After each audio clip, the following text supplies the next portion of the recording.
Hi friends, இன்றைக்கி நம்ம பார்க்க போகிற ரெசிபி கழனி புளிச்சாறு ரெசிபி. இது மதுரையில் ரொம்ப ஃபேமஸானது. இதுக்கு தேவை நம்ம அரிசி களைஞ்ச 2வது தண்ணியை எடுத்து வச்சுக்கணும். ஃபஸ்ட்டு தண்ணியை கீழே ஊற்றிட்டு செகண்ட் தண்ணியில் போட்டு இவ்வளோ புளி போட்டு நம்ம ஊற வச்சுக்கணும். அந்த தண்ணியில் இந்த தண்ணி ரொம்ப சத்தான இது. அதனால் இதில் செய்கிற ரசம் ரொம்ப சூப்பராக இருக்கும். இது ரசம் கிடையாது, இது ஒரு டைப்பு குழம்பு மாதிரி தான். இதுக்கு 1 ஸ்பூன் வெந்தயம், அதை வெறும் வானிலையில் வறுத்து நல்லா சிவப்பாக வறுத்துட்டு பாருங்கள், சிவப்பாக வறுத்துக்கணும். 1 டீஸ்பூன் வெந்தயம் சிவப்பாக வறுத்துட்டு நம்ம அந்த கல்லில் இடித்து வச்சுக்கலாம். இந்த மாதிரி பவுடராக இடித்து வச்சுக்கலாம். இதை மிக்சியில் போட முடியாது இல்லையா, அதனால் இதில் பவுடராக இடித்து வச்சுக்கிறேன். நான் வறுத்தா தான் இப்படி இடிக்க முடியும். இப்படி இடித்து வச்சாச்சு.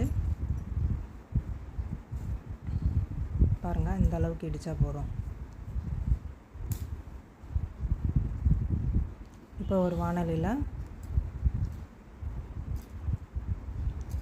தேவையான அளவு எண்ணெய் ஊற்றிக்கோங்க. இதுக்கு கொஞ்சம் கூடுதலாக எண்ணெய் ஊற்றினா தான் நல்லாயிருக்கும். இந்த அளவு போதும். எண்ணெய் ஊற்றிட்டு இதில் கடுகு, காஞ்ச மிளகாய் 1 தாளிச்சுக்கணும்.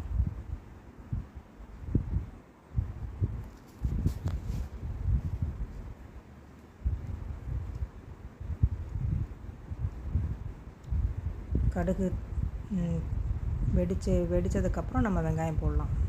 அந்த காஞ்ச மிளகாய் சிவக்கணும், கடுகு வெடிக்கணும். அதுக்கு முன்னாடி போடக்கூடாது. இப்போ வெடிச்சிடுச்சு. இப்போ வெங்காயம் போட போகிறோம். பெரிய வெங்காயம் சின்னதாக இருந்தால் 2 போட்டுக்கோங்க, பெருசாக இருந்தால் 1 போட்டுக்கோங்க போதும். நான் போட்டிருக்கிறது 2 சின்ன வெங்காயம், 2 பெரிய வெங்காயம் சின்ன சைஸில் இருக்குது. அதை போட்டு நல்லா வதக்கிட்டுருக்கேன். ரொம்பவும் வதக்கக்கூடாது, லேசாக வதங்கினா போதும். கொதிக்கிறப்போ இதுவும் சேர்ந்து வெந்துடும். நல்லா வதக்கிடலாம்.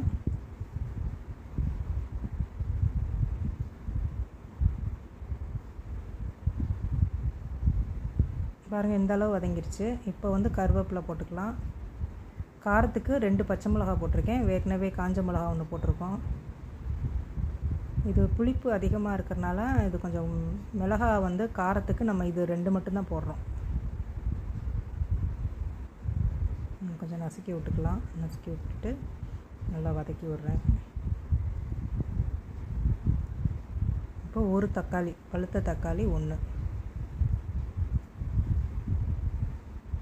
இது ஈஸியாக சீக்கிரமாக வைக்கிற இது ஒரு குழம்பு. கழனி புளிச்சாறுன்னு சொல்லுவோம் எங்கள் ஊரில். கழனி தண்ணியில் வைக்கிற, புளியை கரைச்சி வைக்கிற குழம்பு. உப்பு போட்டுக்கலாம். நல்லா வதக்கி விட்டுக்கோங்க.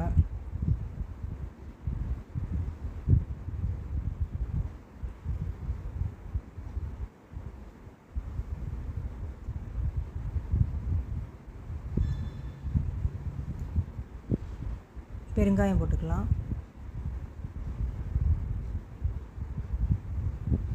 தேவையான அளவு மஞ்சள் பொடி எல்லாத்தையும் சேர்த்து ஒன்றா வதக்கிட்டு தண்ணி ஊற்றி நம்ம இதை நல்லா மையாக வேக வைக்க போகிறோம். இந்த தக்காளி எல்லாமே 1 மணி நேரம் வெந்துடணும். கொஞ்சம் தண்ணி சேர்க்கலாம். தண்ணி சேர்த்துட்டு திருப்பி ஒரு பரட்டி விட்டுட்டு மூடி போட்டு வேக வச்சிடலாம்.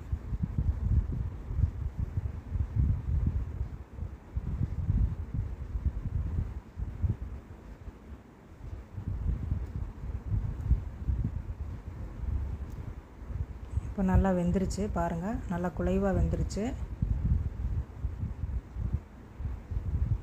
இப்போ நம்ம அந்த கழனி தண்ணியில் புளி ஊற வச்சுருக்கோம் இல்லையா, அதை கரைச்சிட்டு இதோட சேர்க்க போகிறோம்.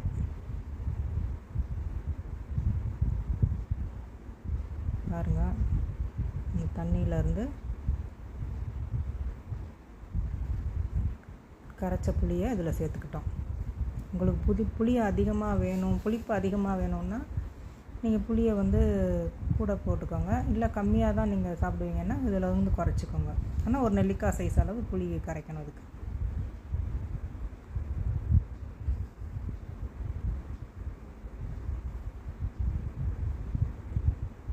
இது ரசம் டைப்பில் தான் இருக்கும், ஊற்றி சாப்பிட்றதுக்கு நல்லாயிருக்கும். இந்த வெயில் காலத்தில் நம்மளுக்கு சாம்பார் பிடிக்கல, குழம்பு பிடிக்கல அப்படின்னா இந்த மாதிரி செஞ்சு சாப்பிட்டுக்கலாம். உப்பு போட்டுக்கலாம். அப்புறம் தட்டி வச்ச அந்த வெந்தயம் பவுடர் அதையும் போட்டுக்கலாம். போட்டு எல்லாம் ஒன்றா கலந்துட்டு இது நல்லா கொதிக்கணும். நல்லா அந்த இது வந்து தண்ணி நம்ம ஊற்றிருக்கிற தண்ணி 1 இன்ச் அளவுக்கு கம்மியாகணும்.